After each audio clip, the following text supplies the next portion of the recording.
Hello everyone. तो आज हम लोग स्टार्ट करेंगे एक नया टॉपिक जिसका नाम है वेजिनाइटिस। वेजिनाइटिस में बहुत सारे डिसऑर्डर्स देखने को मिलते हैं, जैसे कि इन्फ्लेमेशन, इन्फेक्शन ऑफ वजाइना। और ये किन की वजह से होता है? बहुत सारे ऑर्गेनिजम्स की वजह से, जैसे कि ईस्ट, बैक्टीरिया और कुछ केमिकल्स और स्प्रे ऐसे होते हैं जो कि इरिटेंट्स का काम करते हैं, जिनकी वजह से इरिटेशन होते हैं। ठीक, नॉर्मल वजाइनल डिफेंस की बात करें तो जो वजाइनल पीएच होता है वो एसिडिक होता है, 3.4 से 4.5 पीएच होता है उसका। और ये एसिडिक पीएच किसकी वजह से होता है? लैक्टोबैसिलाई बैक्टीरिया और ईस्ट्रोजेनिक इफेक्ट की वजह से। जो लैक्टोबैसिलाई होता है वो डॉर्डरलिन बैसिलाई होता है, जो कि रिलीज करता है क्या? H2O2। और इसकी वजह से जितने भी दूसरे बैक्टीरिया होते हैं उनके ग्रोथ में रेस्ट्रिक्शन प्रोड्यूस करता है या कॉज करता है। ठीक, वजाइना हम लोग देखते हैं तो इसकी जो एपिथीलियम होती है वो कैसी होती है? Stratified squamous epithelium.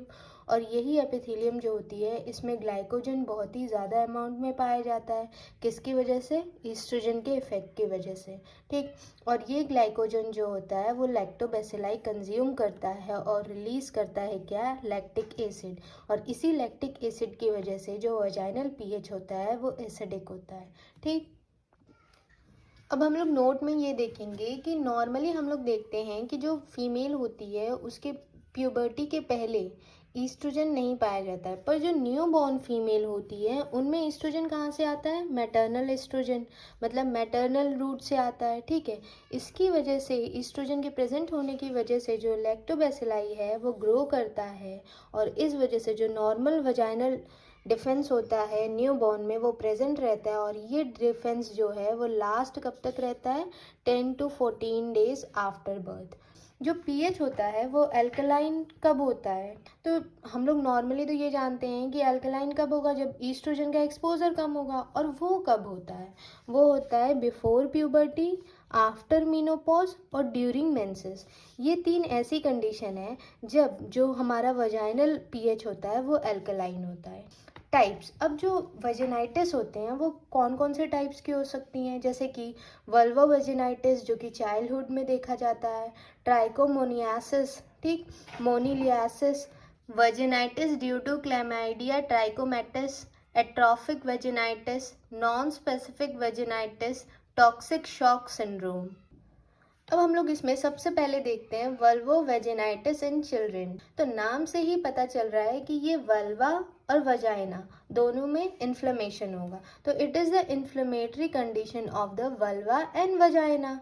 ठीक है, ये मोस्ट कॉमन डिसऑर्डर है चाइल्डहुड के दौरान, क्योंकि इसमें ईस्ट्रोजन जो है वो नहीं पाया जाता, और इस वजह से जो वजाइनल डिफेंस है वो ख़त्म हो जाता है। एटियोलॉजी की बात करें तो ये नॉन स्पेसिफिक वल्वोवेजिनाइटिस है, और इसमें वजाइना में फॉरेन बॉडी पाया जाता है।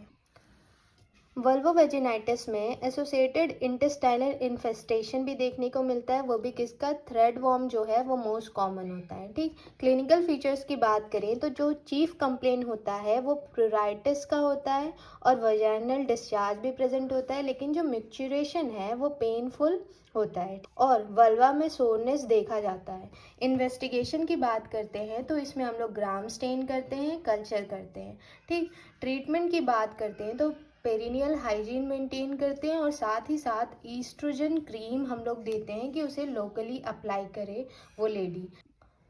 अब हम लोग देखेंगे ट्राइकोमोनास वेजिनाइलिस। इसमें हम लोग वेजाइनल ट्राइकोमोनियासिस देखते हैं। तो ये बहुत ही ज़्यादा कॉमन और इम्पॉर्टेंट कॉज है वेजिनाइटिस का। कब? चाइल्ड बियरिंग पीरियड में। और ये किसकी वजह से होता है? ट्राइकोमोनास वेजिनाइलिस की वजह से होता है। और इसका जो ऑर्गेनिज्म है वो कैसा होता है? पियर शेप होता है, unicellular flagellate and aerobic protozoa होता है। मोड ऑफ ट्रांसमिशन की बात करते हैं तो प्रीडोमिनेंटली ये कैसे ट्रांसफ़र होता है? सेक्सुअल कांटेक्ट के थ्रू, जिसमें कि जो मेल होता है वो हार्बर करता है इस इन्फेक्शन को। कहाँ पे? यूरेथ्रा में और प्रोस्टेट में। और ये हाईली कॉन्टेजियस STI है, और ट्रांसमिशन जो है वो एक रूट से और पॉसिबल है, टॉयलेट आर्टिकल्स के थ्रू, एक लेडी से दूसरे लेडी में। इंक्यूबेशन पीरियड की बात करते हैं तो 3 to 28 डेज होता है इसका इंक्यूबेशन पीरियड। अब हम लोग क्लिनिकल फीचर की बात करते हैं, तो इसमें जो वजाइनल डिस्चार्ज होता है वो सडन और प्रोफ्यूज और ऑफेंसिव होता है, ठीक। फाउल स्मेलिंग होती है इसमें, thin greenish yellowish frothy discharge होता है इसका, इचिंग प्रेजेंट होता है, डिसयूरिया होता है, पेन होता है मिक्चुरेशन के दौरान और फ्रीक्वेंट मिक्चुरेशन होता है। और जो वजाइनल वॉल होती हैं वो रेड और इन्फ्लेम होती हैं और साथ ही साथ उसमें मल्टीपल पंकेटेड हेमरेजिक स्पॉट देखने को मिलता है।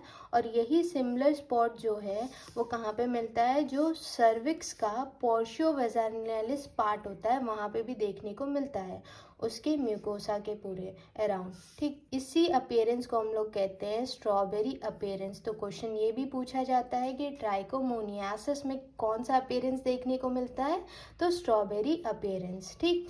अब इन्वेस्टिगेशन की बात करते हैं, तो इसमें वेट स्मेयर करेंगे तो मोटाइल फ्लैजिलेटेड ऑर्गेनिज्म देखने को मिलेगा, क्योंकि जो ट्राइकोमोनाज होते हैं वो कैसे होते हैं, फ्लैजिलेट्स होते हैं, ठीक। तो ये देखने को मिलेगा और साथ ही साथ इसमें WBCs भी देखने को मिलेगा। और सेकेंड हम कल्चर करेंगे। ट्रीटमेंट की बात करते हैं तो हम लोग मेट्रोनिडाजोल 200 mg देते हैं। प्रेगनेंसी के टाइम हम लोग ओरल नहीं देते हैं, वजाइनल मेट्रोनिडाजोल देते हैं, ठीक है। कैंडिडा वेजिनाइटिस की बात करते हैं तो इसे हम लोग मोनिलियासिस भी कहते हैं। मोनिलियासिस जो है वो किसकी वजह से होता है, कैंडिडा एल्बिकेंस की वजह से होता है, जो कि एक gram positive east like fungus है। रिस्क में हम लोग देखते हैं कि कौन से लोग ज़्यादा प्रोन होते हैं इनकी तरफ, तो इम्यूनो कॉम्प्रोमाइज स्टेट जैसे कि HIV, प्रेगनेंसी, डायबिटीज़ मेलाइटिस, और जो लोग एंटीबॉडी का यूज़ बहुत लंबे समय से कर रहे हैं उनमें भी ये देखा जाएगा।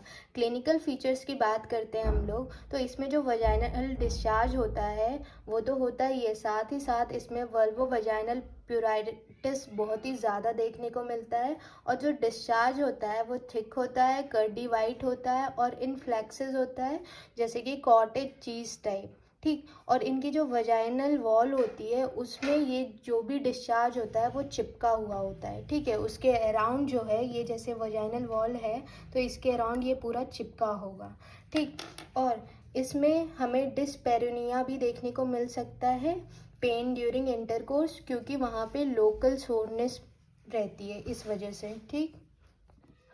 इसमें जो वल्वा है वो रेड या स्वेलिंग भी देखा जा सकता है, किसकी वजह से, प्लूराइटिस की वजह से। और बहुत ज़्यादा इचिंग होने की वजह से इसमें स्प्लैश डिसयूरिया देखने को मिलता है, ठीक। इन्वेस्टिगेशन में हम लोग देखते हैं जब हम वेट स्मेयर करते हैं तो उसमें फंगल स्यूडो हाइपी और WBC पाए जाते हैं, ठीक। और सेकेंड हम कल्चर करते हैं। ट्रीटमेंट की बात करते हैं तो हम लोग इसमें ओरल फ्लोकानाजोल 150 mg सिंगल डोज देते हैं, वजाइनल एप्लीकेशन भी कर सकते हैं हम लोग इसमें।